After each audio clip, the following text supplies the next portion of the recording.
Japan is absolutely one of my favourite countries in the world. Unrivaled natural beauty, impressive food, and quirky and unique culture make this one of the most interesting places that we've ever visited.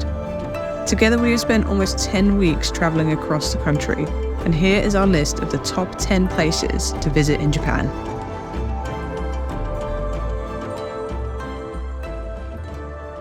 Starting at number 1 is one of the most iconic sites in Japan, and that is none other than Mount Fuji.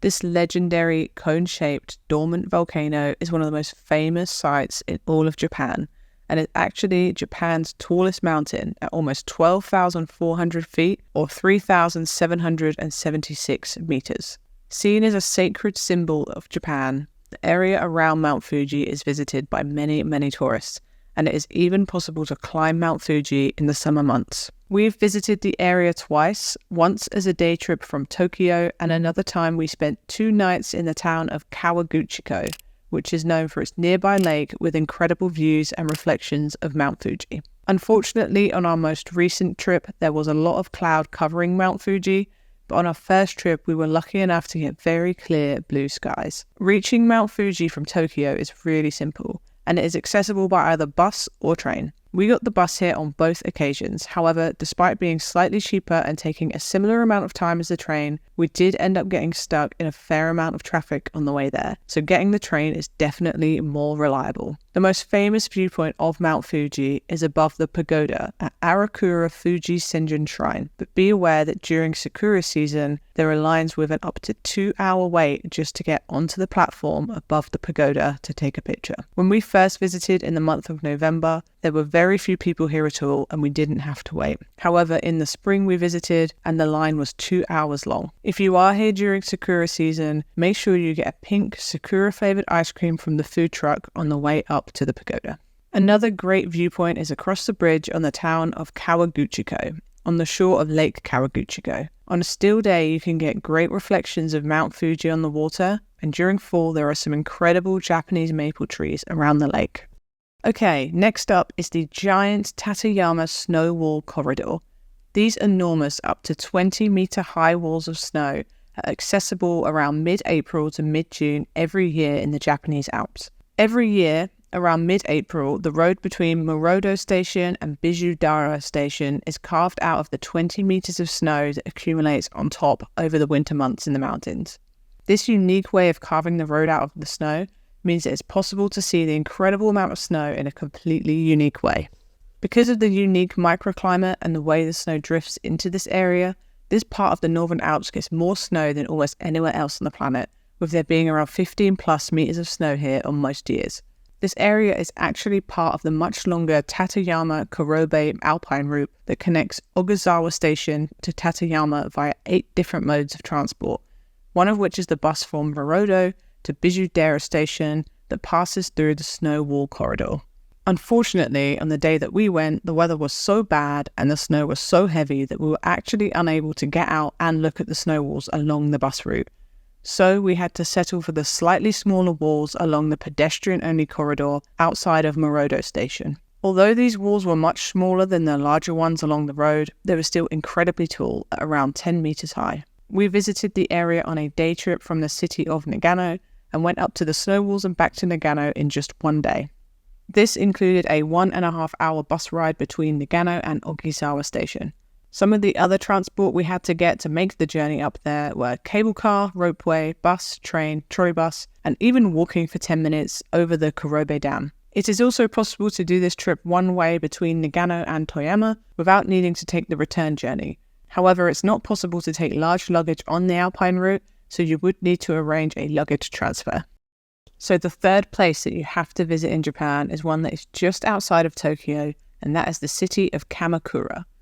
This incredibly picturesque town is just under an hour south of Tokyo and is known for its sheer number of beautiful temples throughout the town. Most of the temples within Kamakura are easily accessible by walking, with many of the more popular ones being just a 20 to 30 minute walk from the train station. One of the most famous temples to visit in this town is the Hokokuji Temple, which is known for its bamboo grove and tea house. This was our favourite temple that we visited in Kamakura, as it was a really unique experience to sit and drink hot, fresh matcha tea in a beautiful green bamboo grove. This was the first time we had tried hot matcha and it did not disappoint. The temple itself is also incredibly lovely, and there are some really wonderful gardens to walk through before entering the bamboo grove. We visited in cherry blossom season in the spring, so the tea house was quite busy. As there are limited seats available, we did end up waiting in a small line for about 20 minutes before being sat right in the window looking out into the bamboo forest. But it was well worth the wait and the trip from Tokyo. We also checked out some other temples in the area before heading back towards the train station, all of which were of course very, very beautiful and definitely worth checking out if you do make the trip to Kamakura. During Sakura season, there is also a long corridor of cherry trees leading away from the train station and the walking street, which was wonderful to walk through despite being very busy. Just outside the train station is also Komachi Street, which is a very busy short walking street with many shops and food stands that is well worth exploring. We visited Kamakura via the train as a day trip from Tokyo, and it was definitely well worth the visit.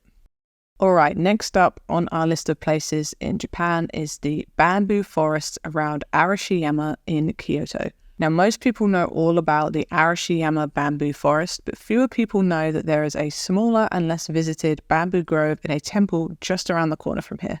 We visited the Arashiyama bamboo forest back in 2017, and then again more recently, but both times it was incredibly busy and filled with people. So this time, we decided to head over to the Adashino Nembutsuji Temple, which is around a 20-minute walk away from the main bamboo forest walkway in Arashiyama, a 1.5 kilometer walk that goes through some really picturesque, cute little local residential streets along the way. This short walk through preserved neighborhoods takes you to the Adashino Nembutsuji Temple, which has its own little bamboo grove with way fewer people than the one around the corner. There is a small entrance fee of a few dollars to get into the temple, but it's well worth it, as when we visited we were the only people here. As well as the bamboo grove, the entrance fee covers entrance to the temple and the gardens, and thousands of these small carved stone statues, many of which are covered in moss. There was such a peaceful atmosphere when we visited this temple, and it was well worth the 20-minute walk away from the crowds to reach it. As always, remember this is a place of worship, so remember to be very quiet and respectful and always dress appropriately. Also, before leaving the Arashiyama area, make sure you cross over the bridge from the train station and head to Chavati for a unique tea-flavoured ice cream by the river. Okay, number 5 on our list is going to Nikishi Market in Kyoto. This short walking street close to the centre of Kyoto is packed with many different food stalls and is the perfect place to try a number of traditional Japanese snacks. We tried taiyaki, takoyaki, and rice crackers here, but there are so many other things to try if you're feeling hungry and adventurous. This street is also covered, so this is the perfect thing to do when it's raining outside, and it also makes a really good and interesting stop for lunch. Everything was very affordable and incredibly delicious, so well worth a quick visit. So for number 6, we are going to be staying in Kyoto again with the Silver Pavilion, or Ginkakuji Temple. Kyoto is known for its hundreds and hundreds of temples, but none are more famous than the Gold and Silver Pavilions. Having visited the Gold Pavilion or Kinkakuji Temple on our first visit to Kyoto, this time we decided to visit the Silver Pavilion instead. And despite them both being amazingly beautiful and well worth a visit, I honestly think we maybe preferred the Silver Pavilion just a little bit. As the name suggests, the Gold Pavilion is a temple building covered in gold. However, the Silver Pavilion is in fact not covered in silver, despite the confusing name. However, this beautiful temple building and gardens are still amazingly beautiful, and this was definitely one of our favourite temples that we visited whilst in Kyoto. The incredible reflections of the pavilion on the water were stunning, and we particularly liked that there was a pathway that we could walk along that led through the gardens behind the temple. Following the path through the gardens, we went over bridges, past cherry blossoms, and through landscaped gardens, and even up to a viewpoint that overlooked the pavilion and some of Kyoto. We did get here as it opened, so it wasn't incredibly busy, but there were still a lot of people about. But I can imagine that getting here later in the day would mean that it's really busy, so I would recommend getting here as early as possible. Like I said, there are absolutely hundreds of temples in and around Kyoto, so it's really hard to choose a favourite, but the Silver Pavilion is absolutely worth a visit. Make sure you stop at the food stall outside the entrance to the temple and get a cream puff after visiting.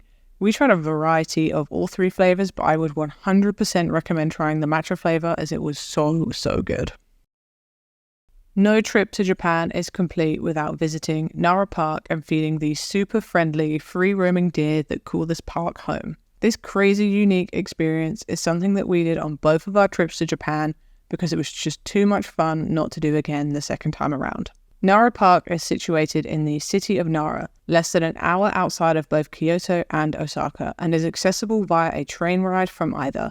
This enormous public park is free to enter and is famous for its tame and friendly deer spread throughout the park. The edge of the park is just a 30-minute walk from the train station, and upon entering the park, you will see loads of these small stands selling packs of rice crackers for a couple of dollars. These crackers are, of course, for feeding the deer, and you are going to attract a lot of deer attention once you buy these crackers.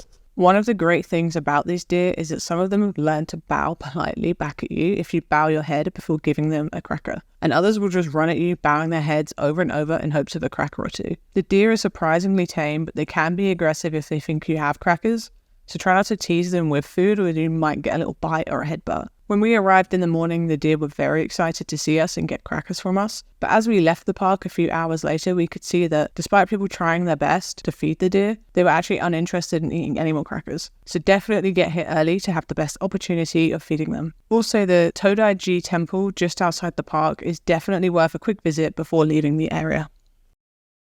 So at number 8, and our next place to visit in Japan, we have the Nakasendo Walk between the ancient preserved towns of Magome and Sumigo. This amazing experience takes place in the Central Mountains and is a short section of a much longer ancient walking route between modern-day Tokyo and Kyoto, called the Nakasendo Trail. The section that we recommend completing is doable as a short day trip from either Matsumoto or Nagoya by train and bus, and starts in the incredibly picturesque town of Magome and ends in the equally as beautiful ancient town of Sumigo. These towns are both old post towns, which were essentially towns in which travellers making their way along the Nakasendo route would stop at, either to eat or to sleep at. These towns are hundreds of years old and are characterised by beautiful wooden buildings and cobblestone streets, and both are preserved extremely well, giving the sense of almost going back in time hundreds of years. The trail between the towns follows a walking path through stunning natural beauty, along old cobbled pathways through forests, streams, and waterfalls. Around halfway between the towns, and at the highest point of the trail between them, is one of the highlights of this walk, an old tea house serving free tea next to an ancient cherry tree. This traditional tea house is hundreds of years old and has served as a tea house for tired travellers for many, many years. We stopped in here for some tea on our way to Sumigo, and it was such a great and unique experience, and despite being 100% free, we did leave a small donation for our tea. Both the town of Magome and Sumigo are well worth a visit, as they are just so well preserved that it genuinely feels like going back in time, as there are local laws that prevent residents from driving cars along the main streets and that prohibit all signs of modern day life such as power cables and phone lines. We visited the area from Nagoya, which took a couple of hours on the train with a transfer to a local bus from the train station. Okay, next up is the city of Nagano. And although this city is nowhere near as visited as Tokyo, Kyoto, or even Osaka, it is well worth a visit when you're traveling Japan. Nagano is the nearest accessible city for many attractions, including the snow monkeys, wasabi farm, and the snow walls, all of which I highly recommend visiting if you are here at the right time of year. However, our favourite place to visit from Nagano is the Togokushi Shrine, a series of 3 shrines in the mountains, just a short 1-hour bus ride from the city of Nagano, and accessible most of the year. The Togokushi Shrine consists of the lower, middle, and upper shrines, and all 3 are connected by a short walking path. I felt that the lower shrine was the most beautiful in my opinion, but the 2-kilometer walk through hundreds of tall, giant cryptomeria trees that leads to the upper shrine was definitely a highlight of the area. We visited on both of our trips to Japan, and the first time in the month of November, there was snow covering the ground here, which made the scene even more beautiful. Before leaving the upper shrine, I highly recommend stopping at the small ice cream store by the bus stop to try some unique soba ice cream, something I'd never seen or tried anywhere else and was genuinely very, very nice. Another incredible place in Nagano is the Zenkoji Temple at the top of the hill in the city. This ancient and beautiful temple is one of the most picturesque that we visited in Japan and is definitely worth visiting whilst in Nagano. Also, make sure you try some oyaki before leaving the city, which are traditional steamed buns from Nagano and are absolutely delicious. We ate ours on the bus as we left town, and we immediately regretted not stocking up on more before leaving Nagano. Okay, last but not least is our final recommendation on places to visit in Japan, and that is the Fushimi Inari shrines in Kyoto. These incredibly famous thousands of bright orange torii gates are an absolute must whilst visiting Kyoto. This area is absolutely full of the brightly coloured gates leading uphill along the trail to the top of the sacred Mount Inari. If you are feeling adventurous, it is about a 2 to 3 hour hike to the top of the mountain. However, most people just walk as far as they feel like going and then simply turn back. The first time we visited, we made it to a viewpoint over the city, but the second time we simply turned back after about 30 minutes of walking uphill. This area does get incredibly busy, so I would recommend visiting as early as possible and getting here at or before sunrise to guarantee the fewest crowds, especially if you are looking to take photos without other people in the background. As there is no opening time, you can theoretically get here as early or as late as you want. Just be mindful that this is a sacred place, so to be respectful. We got here at about 6 a.m, but there was already a lot of people here, so definitely get here earlier if you're serious about getting good shots without the crowds. In my opinion, the best photo opportunity is near the beginning of the walk, where the trail splits in two, with the smaller and more dense volume of gates. Whilst in South Kyoto, I definitely recommend going to the nearby sake museum for a lesson on making sake and some sake tasting. Okay, so that's it. I hope this has inspired you to add some things to your Japan bucket list, or has helped you to plan your upcoming trip to this amazing country. If you have enjoyed the video, please press the like button for me and check out our channel for more travel related content. Thanks for watching.